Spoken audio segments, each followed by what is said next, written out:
Riyad As-Salihin, The Gardens of the Righteous, by Imam Nawawi, produced by Respect Graduate School. Chapter 74, Quranic Verses, the Istikhara, and Consultation. Take counsel with them in the affairs of public concern. Al-Imran 3159, whose affairs are by consultation among themselves. Ash-Shura 42:38. Hadith number 376, narrated in Sahih al-Bukhari, Da'awat 48, Tawheed 10.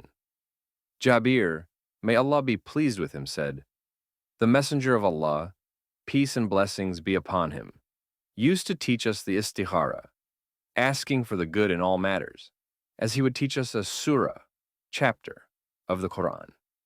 He said, when one of you is intending to do something, he should pray 2 units, rak'ahs, outside the obligatory prayer, and then say, O Allah, I ask you for the best by your knowledge, and I ask you for strength by your power, and I ask you for some of your immense bounty. You have power, and I do not. You know, and I do not. You are the knower of the unseen worlds. O Allah, if you know that this matter is good for me in my religion, and my livelihood, and the end of my affair, or he said my affair sooner and later, then ordain it for me, and make it easy for me, and then bless me in it.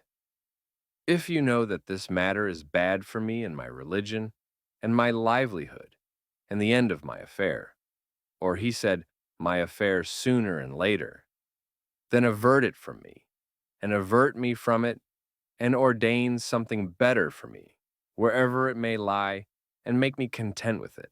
He added, then he should name the thing he wants to do,